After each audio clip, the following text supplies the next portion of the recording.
अविश्वास प्रस्ताव पर बहस के दूसरे दिन केंद्रीय गृह मंत्री अमित शाह ने मणिपुर हिंसा की पूरी डिटेल देश के सामने रखी। अब यह देखना बहुत जरूरी है।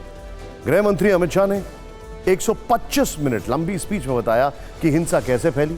गृह मंत्री ने सिलसिलेवार तरीके से हिंसा की वजह बताई, सरकार द्वारा हिंसा को रोकने के लिए उठाए गए कदमों की जानकारी दी, 4 मई के वीडियो के बारे में भी ब्यौरा दिया। सबसे पहले आपको 10 पॉइंट से समझाते हैं कि मणिपुर में खूनी संघर्ष क्यों हुआ था। गृह मंत्री अमित शाह ने बताया कि 2021 में म्यांमार में लोकतांत्रिक सरकार गिरने के बाद मिलिट्री रूल लागू हुआ है। म्यांमार में सैनिक शासन के खिलाफ कुकी डेमोक्रेटिक फ्रंट ने बड़े लेवल पर आंदोलन शुरू किया है।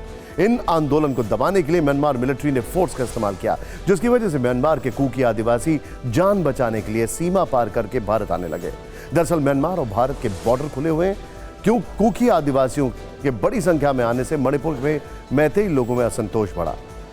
केंद्र सरकार को असंतोष की जानकारी मिली, जिसके बाद इसी साल जनवरी से शरणार्थियों को आई कार्ड देने का काम शुरू किया गया। लेकिन 29 अप्रैल को मणिपुर के उन 58 इलाकों को गांव घोषित करने की अफवाह फैली जहां शरणार्थी रह रहे थे। इस अफवाह ने मैतेई लोगों में फैले असंतोष को और बढ़ा दिया। मणिपुर के मैतेई लोग इससे भड़क गए। मणिपुर हाईकोर्ट के एक फैसले ने आग में घी डाला। 29 अप्रैल को मणिपुर हाईकोर्ट ने मैतेई लोगों को आदिवासी घोषित करने का आदेश दिया। हाईकोर्ट के फैसले के 4 दिन बाद 3 मई से मैतेई और कुकी समुदाय में संघर्ष शुरू हो गया, जो आज तक जारी है। यह मणिपुर में जारी हिंसा का वो डिटेलिंग है जो आज गृह मंत्री अमित शाह ने लोकसभा में बताई।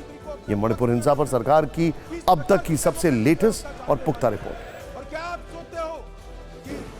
2021 में हमारे देश की पड़ोस में म्यांमार में मिलिट्री का शासन आया। वहां पर एक कुकी डेमोक्रेटिक फ्रंट है, इसने लोकतंत्र के लिए आंदोलन चालू करा। वहां की मिलिट्री शासन ने इन पर कड़ाई करना शुरू की, तो बहुत बड़ी मात्रा में मिजोरम और मणिपुर के अंदर कुकी भाइयों का वहाँ शरणार्थी नाते यहाँ आना शुरू हुआ। मान्यवर, हजारों की संख्या में कुकीज आदिवासी भाई यहाँ आना शुरू हो गए और परिवार बसने लगे। कहाँ बसेंगे? तो जंगल में बसने लगे। और एक प्रकार से मणिपुर के बाकी हिस्सों में एक असुरक्षा की भावना हुई कि हमारी जनसांख्यिकी बदल जाएगी। जनवरी महीने से हमने वहाँ पर जितने भी शरणार्थी आए थे उनको एक परिचय पत्रक देने की शुरुआत की। उनका थंब इम्प्रेशन लिया, आई इम्प्रेशन लिया और थंब इम्प्रेशन और आई इम्प्रेशन को वोटर लिस्ट और आधार कार्ड के नेगेटिव लिस्ट में डालने का काम किया। ऐसा नहीं है मान्यवर कि यहाँ गृह मंत्रालय के कंट्रोल रूम में कोई आंख मूंद कर हुआ।